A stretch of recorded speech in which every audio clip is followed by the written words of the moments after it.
Hello, everyone, and welcome back to Productivity for Perfectionists, how to stop procrastinating, quiet your inner critic, and finally get it done. My name is Deborah Hurwitz, and I'm here today with my dear friend and colleague, Margot Freitag. Hello, Margot. Hello, Deborah. I'm so glad to see you here. I've been wanting to do this for a couple of years. I'm thrilled to welcome you. I'm going to share with everyone a little of the goodness about you. Margot Freitag is a leading expert in health recovery, weight loss, fitness, and mind-body transformation. Margot helps women in their 40s, 50s, and beyond restore their health, lose weight, and discover personal power and untapped potential for an inspired, purposeful life. She is a holistic nutritionist, certified in plant-based nutrition, CanFit Pro certified personal trainer, and a functional fitness expert massage therapist with thousands of hours in continuing education and a teacher. Throughout her career, Margot has helped women worldwide take charge of their health, their weight, and their lives through personal empowerment and healthy living.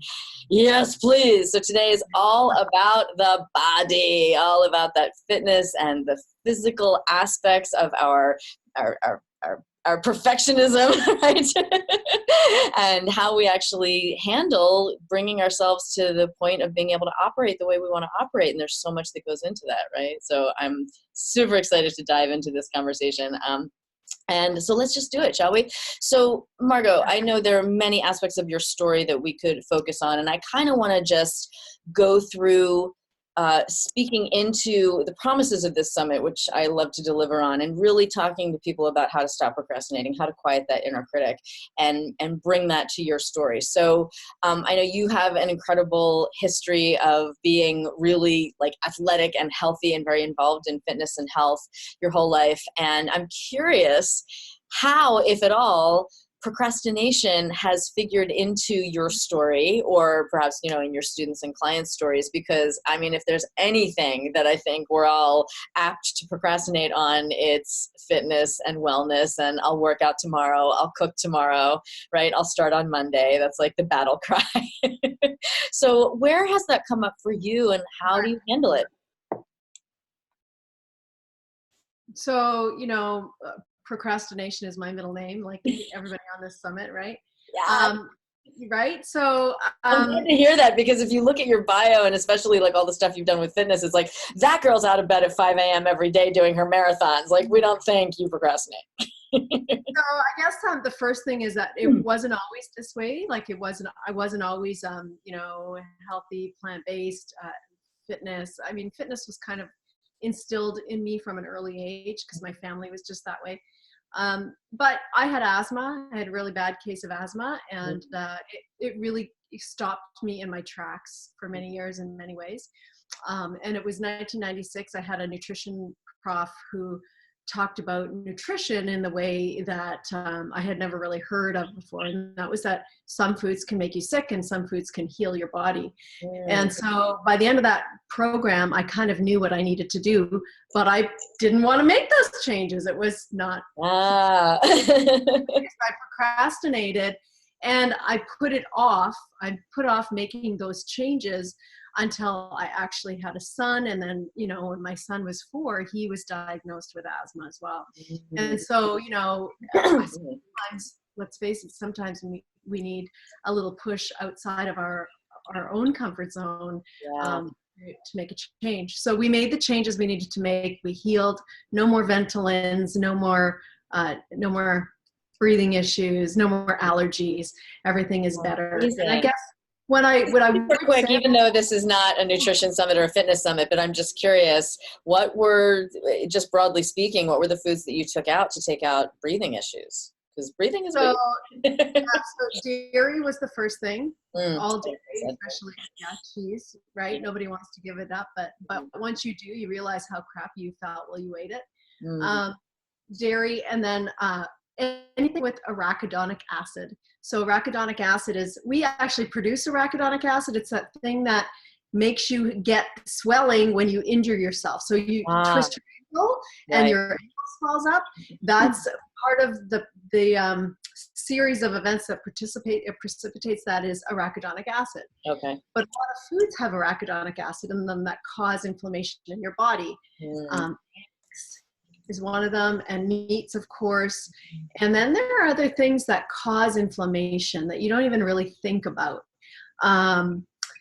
Artificial color, Yeah. artificial flavors, Mm. anything processed, MSG, stuff like that. And then Yeah. of course GMOs and all of that. So Yeah. it's really just about cleaning up your diet. You don't have to be 100% vegan or 100% plant-based, but Right.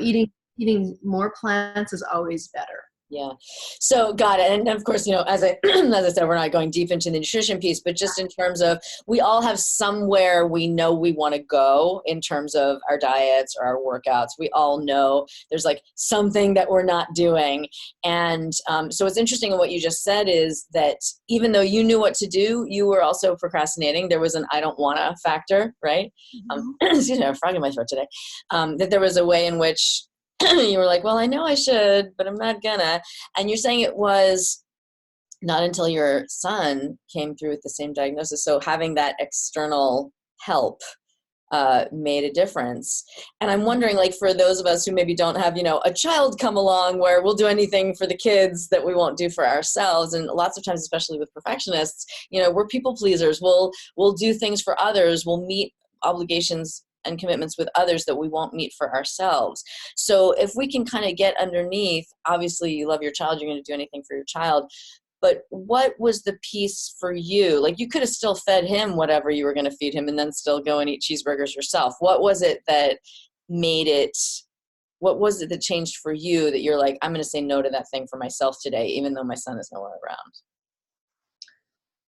So, there's so many different things. First of all, there's the how you feel factor, right? Mm-hmm. Yeah. And you start to, well, if you've ever known anybody with asthma, or if you've had it yourself, when you can't breathe, that's pretty big stuff. Like, but you couldn't breathe before. I know.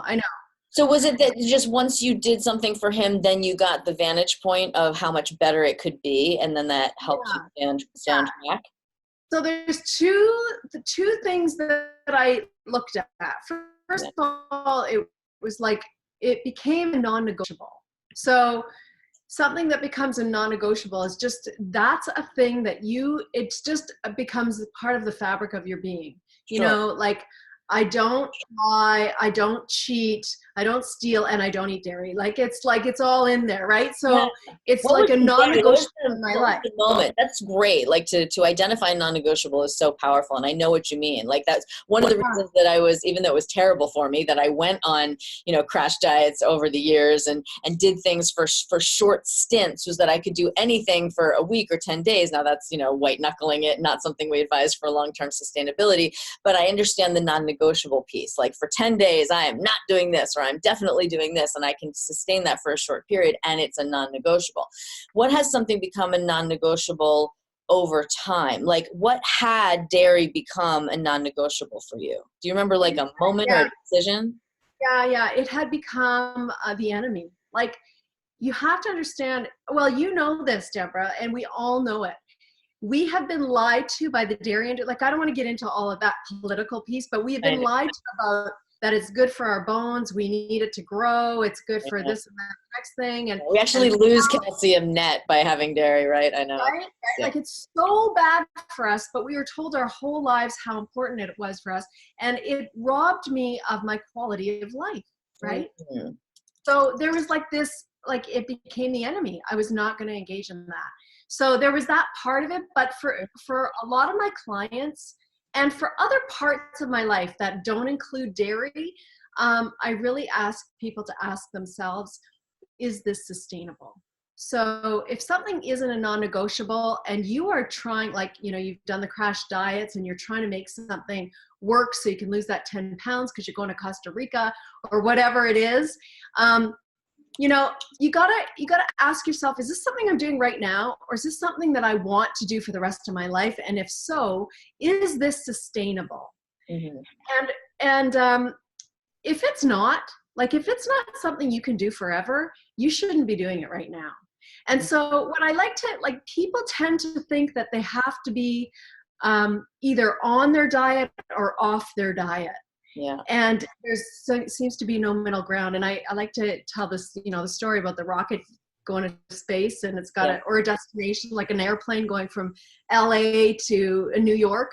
Right. And that flight is never 100% on course. It's Right. always course correcting, right? Yeah. So if we can think of in terms of we're not on or we're not off, we are on, we're always on. We're just course correcting. And we might correct 10 times in a day.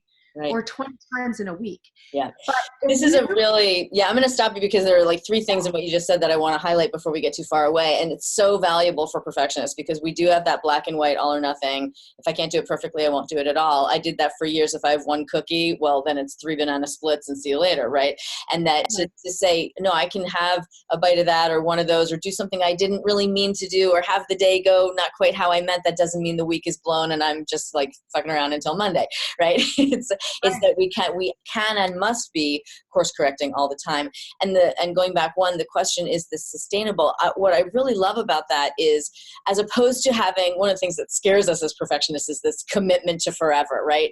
Again, the all or nothing. If I can't do everything, I won't do anything. And so asking the question, is this sustainable, is like, can I do this forever? No, I can't do this forever. It's going to be daunting. I'm going to fall off. But another angle of what you're saying, because going back to like the enemy, which we'll get to in a second, what we're doing when we're procrastinating, when we're not doing the thing we want to do, need to do, know would be good for us, know would improve our lives, we're not doing that thing. I'm curious, like, isn't that a time to ask, is this sustainable? Like, get real. I'm sitting here saying, well, I'm procrastinating, like that's a thing. No, what you're doing is not doing the thing that you know you actually want. You're not getting to the thing you know will actually make the difference you want to make, will get you towards the life you want to do. Is that sustainable? Is that what you're going to do forever and ever? Is just keep procrastinating, right? So it's a really interesting twist on, is this sustainable? As you were asking it, that's what I was thinking, was like, is it sustainable to keep feeling like shit? Is it sustainable to keep getting sick all the time or to not be able to breathe? Is it sustainable to keep saying I'll do it tomorrow because tomorrow never comes? Like, that's a really interesting way to ask, is it sustainable? And then finally, the enemy is another neat way to look at procrastination. We look at the thing we're not doing as the enemy. Like in your case, quit dairy. Like, the thing we're not doing is the problem because quitting dairy feels like the enemy. But then you made the thing that you kept doing into the enemy, recognizing the damage it was doing, right? It's like, what if we made Netflix the enemy? Right? That it's keeping us from our writing or our creating, right? What if we made, flop sweat or stage fright the enemy, that, that it's keeping us from our speaking or our visibility, right? What if we made our phone the enemy, that it's what we're picking up instead of doing whatever it is we said we would do? Isn't that interesting? Making it the enemy, like taking the instant gratification that otherwise feels so good and gives us the out in the moment, and not denying the dopamine hit that we get from it, but recognizing the damage. Like, it feels good to pick up my phone and go, doink, my phone blew up, let's look at all this stuff. But meanwhile, this is keeping me from my purpose, my vision, my creativity, my soul, whatever it is that is what I'm really up to or want to be up to. And to say, okay, this is a damaging piece, and I'm going to recognize the damage this is doing. Even though it feels good in the moment to go there, cheese tastes yummy, but I'm going to recognize the damage it's doing and make friends with the path that will take me away from the enemy and the damage. It's interesting. Yeah. And you said 2 really important things that well, you said a lot of important things, but 2 things that came to mind, and I'm only going to remember one. No problem. Am I going to remember either? I don't even know. Modeling progress over perfection. It'll pop up in the middle of something else. You'll be like, that's what I was going to say.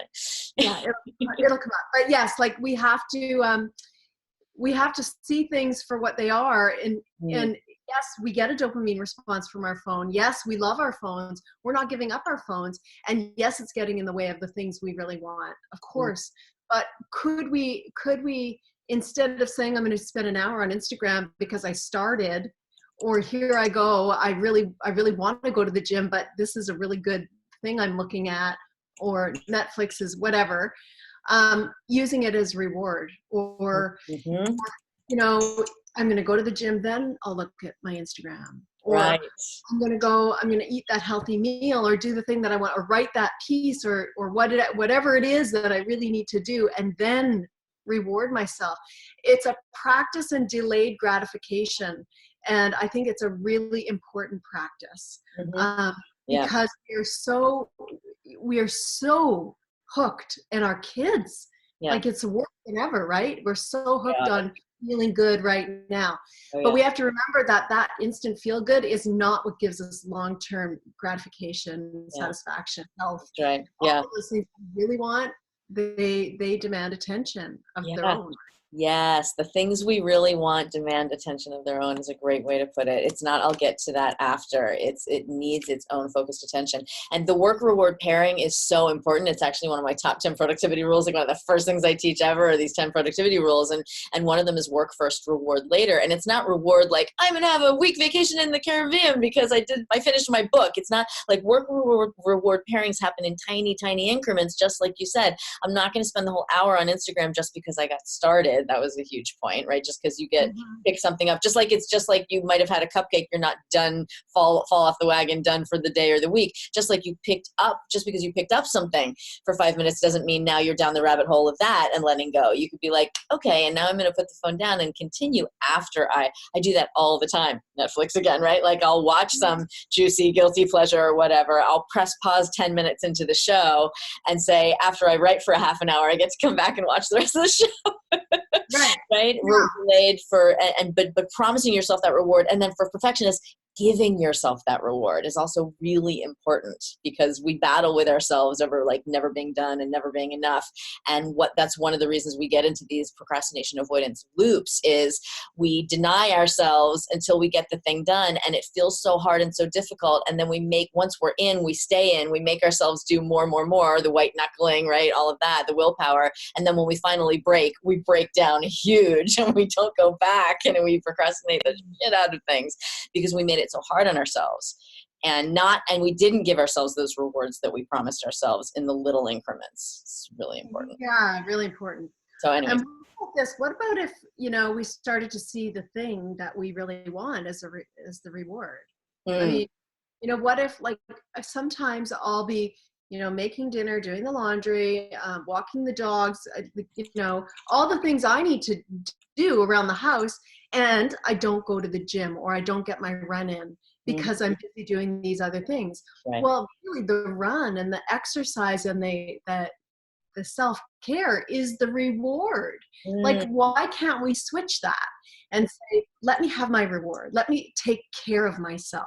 And then there will be more of me to give. There will be a better version of me to give to the family, walking the dog. No matter what you have to say about working out, I think it's universal and inarguable that you certainly feel better when you're done. Either you feel better because you actually enjoyed the workout or you enjoy the feeling of strengthening and working your body as I do, or if you just hate working out and you hate every second of it, you still feel better afterwards because you did it. It's like what my husband and I call rocking the virtue. I rocked the virtue today. So true. It's right? So true. Like, whoever says, I wish I didn't do that. I wish I didn't go to the gym. Like, nobody says that. I wish I hadn't done all those push-ups. Gosh. Yeah. Well, this is a perfect time to get into our next piece in terms of, whether you like workouts or you don't, like it feels good to take good care of yourself. And I want to talk about the inner critic now in terms of our bodies, because there isn't like a woman alive, men too, right? But women in particular who doesn't have some sort of critical voice aimed at her own body, right? I mean, I've worked on Broadway for many years and in film and TV with some, the most objectively or at least professionally acknowledged beautiful women on the planet. And they're still in their dressing rooms going, oh, but this and oh, but this, and right. And you're looking at like, you're a stick. What are you talking about? Right. So no matter where we are on the spectrum of weight, age, height, shape, booty, whatever, we've got an inner critic who's sitting there, comparing and contrasting and giving us 1,000 reasons to feel bad. Can you talk about that a little bit, just in terms of how to handle that downward spiral of like, I don't even want to go to the gym because of all those people there who are going to look at me, or that I don't look like them, or, I'm judging myself so hard. I'm loading up so much shame right now. I can't even walk outside in workout clothes because I'm afraid of who will look at me and what they will say. Like, what can we say to those? What can I say to my inner critical voice that's saying, I don't look good enough, I'm bad and wrong, and it's just stealing my energy. It's not motivating me to go work out. It's motivating me to hide. Yeah, you know, Deborah, this is like a huge topic. We could spend hours talking about I know. this. Write down Yeah, as 10 much as minutes, go. so. The first thing is, if you don't love yourself right now the way you are, you're not going to love yourself when you're thin. Mm-hmm. You've got to love yourself. This is a practice in forgiveness, self-forgiveness, acceptance, wild acceptance, like just unconditional acceptance of who you are. Understanding that your body is a freaking miracle the way it is, like a Mm-hmm. heart that beats, lungs that breathe, legs that carry you, hands that let you do things, a mind that thinks, eyes that let you see. Your body is a miracle. It is such a gift. Let's start with that, okay? We have to start embracing the gifts. You have to love yourself and you have to love your body now. It's okay to want to improve. It's okay to want to get stronger. It's okay to want to get faster. It's okay to want to lose weight. There's nothing wrong with those things, but let's start with self-love. You know what I really absolutely just love about what you just said is, as soon as we get into the love yourself conversation, like as a perfectionist, especially as just a jaded New Yorker, I'm just like, whatever, love yourself, blah, blah. I don't love anybody. Of course, I have huge swaths of my existence are deeply based in practices, lots of work on self-love. So I know what you're saying. And yet the phrase, you have to love yourself, to a perfectionist is just another opportunity for us to get shit wrong and be fucked up. Right? So That's how it lands, right? Is, well, but right now I'm screaming at myself. I'm beating myself up. So me not loving myself is just another way I'm doing life wrong, right? Or me not feeling like I have access to that. But what I love about what you just said is you actually put the focus on what I believe we can love, which is the miracle of eyes that see, the miracle of fingers that we have individual control over, those of us that do, right? Like the miracle of legs that walk, those of us that do, the miracle of lungs that breathe, right? Just like that we have a body cavity, and when you drop your diaphragm, air goes in and that brings oxygen to the lungs, and then your heart beats and pushes blood all over the place, and all these many celled organisms and systems in our, like the organs and systems in our body, like that we can point to. And I don't have to be good or better or different. I don't have to work harder. I don't have to live up to a performance expectation. That shit's just going on. And I can appreciate the miracle of that. I can appreciate the gift of that. And I can use that as a starting point to say, I love myself. Even if I don't love what I just did, or I don't love how I did my makeup today, although I do, but right? I can say, I love that my body works this way. I have nothing to do with it, good or bad. It just is. And it just is. Yeah. It's just amazing. It's just amazing. Yeah. And so when we can start honoring that, then we can make healthy change, right? It's not, I hate my legs and therefore I'm going to, starve myself. Like there's nothing, that doesn't work. Beating yourself up and being a critic and making yourself feel like crap, if that was going to work, it would have worked by now. I love it. If that was gonna work, it would have worked by now. So let me tell you, I'd love to tell you a little story about a client of mine. Please. When we met, she was morbidly obese, and she was like, I don't need to tell you, but she told me that she was having trouble when we first talked. She was having trouble walking to the mailbox. I didn't know until almost a year later that the mailbox was at the end of her driveway. And so she was having trouble in more than one way. So first of all, she physically could barely walk down the driveway, and get the mail and come back. The second part of that was that she was mortified and terrified about what people would think of her. Walking down the road, going for a walk, and trying to get exercise. And she also didn't think she had the right. Like, who am I to try and exercise? I'll never be this, that, or the next thing, whatever. So anyway, all of that has changed for her now. But one of the things that I did say to her, for all of the people listening right now who are worried about being judged, by other people because they're going to the gym or going for a walk. If you are struggling and you're getting your ass out there and you're trying, you are inspiring somebody. You are an inspiration. And it's so important to know that just you making an effort to improve your health, to improve your life, you're making a difference for somebody else and you don't even know it. You just are.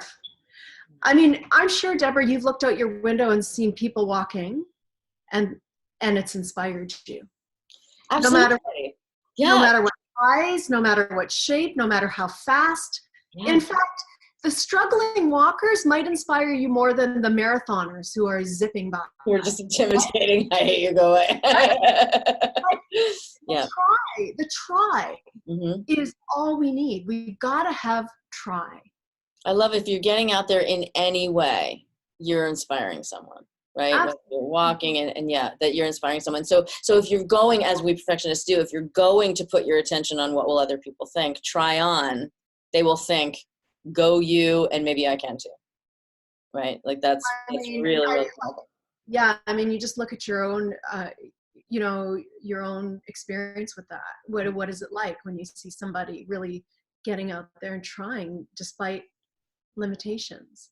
Yeah, exactly. I love that. And I love also that, it's okay. It's great to want to improve or grow, as you said, get stronger, faster, lose weight, but coming from this place of, I love that you said wild acceptance, coming from wild, unconditional acceptance, coming from that place of like, my heart is a miracle. My lungs are a miracle. Let's see if we can give them a little more like clear space around them as opposed to lots of layers of fat so they can do their job even better. Right. And that from that place of appreciation of what's cool, what's already great, what's already doing so much for us, what's already such a gift, that we can then go to improve or streamline or open that up, as opposed to, I suck, I'm bad, I'm wrong, I need to do something about that. That's right. It all comes from a place of gratitude. Like, gratitude's such a fancy word these days. Everybody's using it. But it really is that, right? You're grateful for all of the body parts that work hard for you. And they are hard for you. And everything that your body is doing right now is just providing you feedback. It's all it is. Yeah. It's just telling you what everything you're doing your body's right, what you could be doing better. Say a little bit more about that. Everything your body's doing right now is just feedback. Well, I mean, I can even tell you this as far as my lungs go. Yeah. So if something sneaks into my diet that I know it shouldn't. So let me just give you a really little humble example here. My son had candy yesterday. It was Sour Patch Kids watermelon flavor. That's good stuff. Okay. I thought, okay, I never do that. Like, I'm just going to have a few. And within half an hour, I was having trouble breathing. So that's my body giving me feedback. Artificial color, sugar, all of the crap in there, right? Yeah. I knew that I shouldn't, and my body reminded me that I shouldn't have. And it's okay.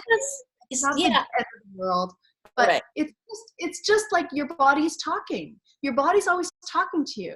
If you have 3 glasses of wine at night and the next morning you're having trouble getting out for that walk, it's just your body telling you that it's hard today because of what you did last night. So help us understand this in this realm of the inner critic, because I think it's a really valuable point you're making, and I want to make sure our audience hears it, not as the beat down that we give ourselves as perfectionists. You shouldn't have done that, right? Because then that just sends us packing. We run into retreat and we don't actually get the information that you're pointing out is so important for us to receive. It's not a beat down. It's not retribution. It's not you done me wrong. Well, it's a little bit you done me wrong, but it's not. It's feedback. Meaning, here's simply the cause and effect relationship. Sugar produced inflammation, alcohol dehydrated the cells, this closed down or swelled the passages in the lungs, right? All the things that happen. This caused the physiological reaction of that, which produced the experience for you of this. So it's just data, right? It's just feedback information. It's not you're a terrible person, you're wrong, you're being punished by God, right? It's like your body's always talking. And as I like to say, the body cannot lie. Yeah. Body cannot lie. So Everything your body's doing right now is just feedback. It's just data. It's not an indictment. No. And the other thing that I would, yeah, what you got it. And what I would say is that if your listeners, if everybody listening right now can just notice without judgment, just notice. Don't judge. Don't judge your body. Don't judge what you're doing. Don't judge your behavior. Just notice. Notice how your body feels. Notice what you're thinking before you make a choice. Notice how you're feeling. No judgment. Notice the judgment. Yeah. And you start to be really aware of what's going on. Yeah. Beautiful. I love it. I'm gonna do one last thing, and we have to wrap up. These half hours go so fast. But you have one piece on your website that I was just like, okay, I gotta just ask her just for like a little tip or pointer, just something little concrete about this. Because on your website in your About You, it says, most of all, Margot loves being a mom. She lives in Northwestern Ontario with her not so plant-based husband Sam, where they are raising their family. The not so plant-based husband. So as perfectionists, we look, as people, we all deal with environments that are not ideal, right? And we have surrounding influences, family, friends, work environments, whatever, that are not necessarily cooperating with our agendas, right? And so whether we're on the control freaking side of perfectionist or the people-pleasing side, it can be really challenging to hold the line at whatever boundary, much less a whole, a comprehensive lifestyle, living with someone who's not doing that, right? So I just would love for you to give us a little tip on how you handle an environment that could potentially or does directly conflict with what it is you're going for. Yeah, I love that. And that's a whole topic. It's a whole topic. I know. You got 90 seconds, go. I'll just start by saying this. Nobody can make you eat a donut. Nobody can make you eat a donut. Nobody. I don't care what else is going on in your house.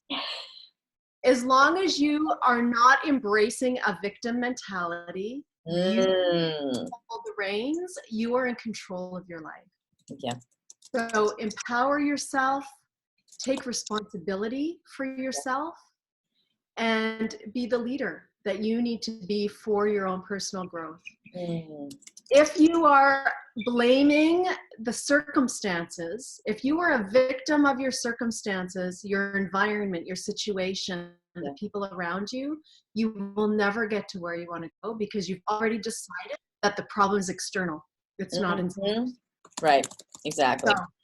So this is about shifting responsibility, and it's about lovingly letting others do what they will, not insisting that people have to do it a certain way because that's how we do it, right?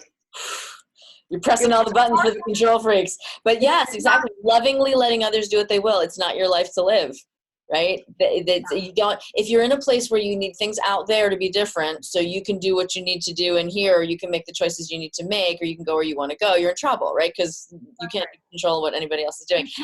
That's such an important point. I love that nobody can make you eat a donut.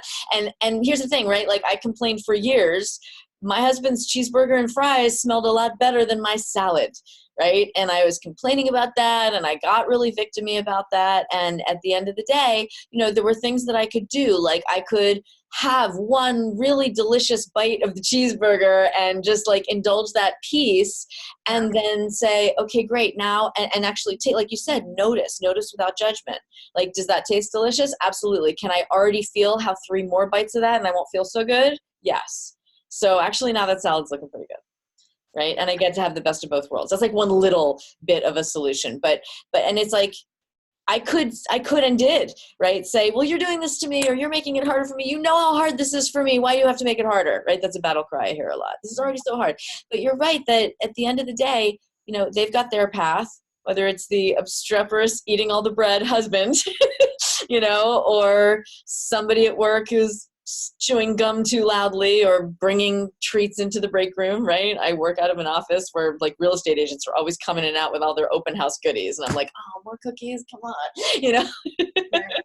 but nobody can make you eat it. And to be able to go through all those other things that we talked about and notice what you're going to notice, and to put your attention in these places that'll give you feelings of appreciation and gratitude and a sense of what's on the other side of this challenge right here, and not to make it everybody else's problem, but to put yourself in the place where you can actually make that choice yourself. Really. Yeah.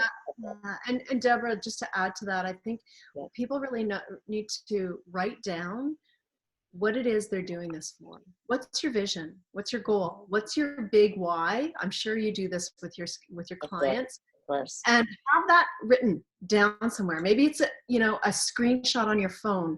Maybe it's like your screensaver, or maybe it's a piece of paper you keep in your wallet, or you have a sticky note on your computer, or it's in your pocket. Whatever it is, when you are challenged that way, you have to turn inward. You have to look at your reasons why it's important to take action now. Yeah, turn inward for strength to face the challenge is really interesting. It's really interesting. I like that. That's beautiful. Yeah. Awesome. We have to wrap it. I want to just ask you to share with our lovely audience what it is that you are giving us for your free gift, plant-powered peak performance. I think it's going to be really helpful. Can you just tell us a little bit about that? So people can this is it's a 3-part video series. It's a training that I think people will really like. Whether you want to be 100% plant-based or you just know you need to eat more fruits and vegetables, it's going to cover why you should be eating more plants, the value of exercise, and how eating healthier foods really helps your exercise. It may be, just self-evident, but there's lots of information there. Mm-hmm. And then last but not least, there's this whole piece on mindset that I think your listeners are really going to enjoy. Beautiful. So I think they'll really love it. Thank you so much, sweetheart. It's really lovely to have this conversation with you and get a little bit more insight into your story and how you work. I know this is going to be really helpful for all of us, even people who came in to this summit to talk about procrastination on something else. I think you're getting some really valuable tips on health and wellness here. So I really, really appreciate that. Thank you. This has been Margot Freitag. Yay! Thanks everybody for tuning in. I'm your host, Deborah Hurwitz. Come back soon for our next session of Productivity for Perfectionists. We'll see you soon. Bye.